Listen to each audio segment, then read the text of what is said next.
میرے محترم بھائیوں اور بزرگوں، آج ہم ایک انتہائی نازک مگر ضروری موضوع پر بات کرنے جا رہے ہیں۔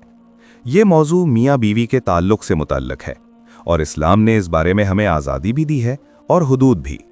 اسلام میں میاں بیوی کا تعلق اسلامی فطرت کا دین ہے۔ میاں بیوی کے درمیان محبت، قربت اور باہمی تعلق جائز ہے۔ قرآن میں اللہ تعالیٰ فرماتے ہیں، وہ تمہارے لیے لباس ہے اور تم ان کے لیے لباس ہو۔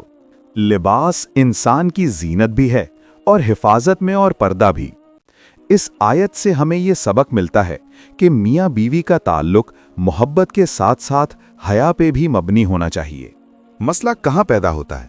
مسئلہ وہاں پیدا ہوتا ہے جب حیا ختم ہو جائے، فطری حدود ٹوٹنے لگیں، یا انسان ایسے افعال کی طرف جائے جو شریعت کے مزاج کے خلاف ہوں۔ یاد رکھیں، ہر وہ چیز جو خواہش کو بھڑکائے جائز نہیں ہوتی۔ نبی کریم صلی اللہ علیہ وسلم کی تعلیم۔ حضور اکرم صلی اللہ علیہ وسلم نے ہمیں یہ سکھایا کہ ازدواجی کے تعلق نجی معاملہ ہے، اسے زبان پر لانا، بیان کرنا یا دوسروں کے سامنے ذکر کرنا سخت گناہ ہے۔ نبی کریم صلی اللہ علیہ وسلم نے فرمایا، قیامت کے دن بدترین انسان وہ ہوگا جو اپنی بیوی کے ساتھ تعلق قائم کرے پھر اس کے راز لوگوں میں بیان کرے۔ یہ حدیث ہمیں بتاتی ہے کہ اسلام بے حیائی کے دروازے بند کرتا ہے۔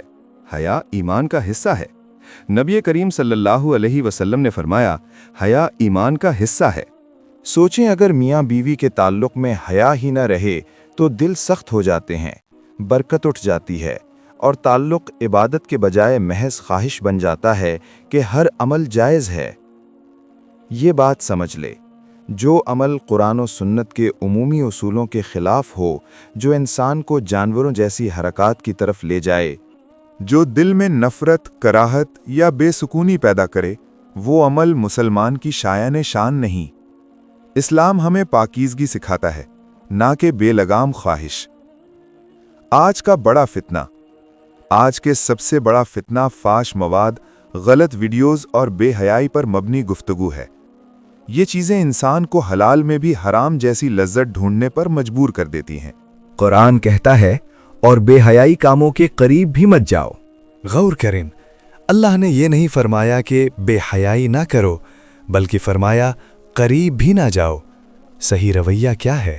درست رویہ یہ ہے کہ میاں بیوی ایک دوسرے کا احترام کریں، تعلق محبت، رحمت اور سکون کا ذریعہ بنے، سیرت کے حدود کا خیال رکھا جائے اور حیا کو کبھی ختم نہ ہونے دیا جائے۔ میرے بھائیوں، جو چیز وقتی لذت دے مگر دل کو مردہ کر دے، عبادت سے دور کر دے اور ایمان کی مٹھاس ختم کر دے، وہ چیز نقصان دہ ہے، چاہے بظاہر جائز ہی کیوں نہ لگے۔ اللہ تعالی ہمیں پاکیزہ ازدواجی زندگی عطا فرمائے، حیا اور ایمان کی حفاظت کی توفیق دے، اور ہر قسم کی بے حیائی سے محفوظ فرمائے۔ آمین یا رب العالمین۔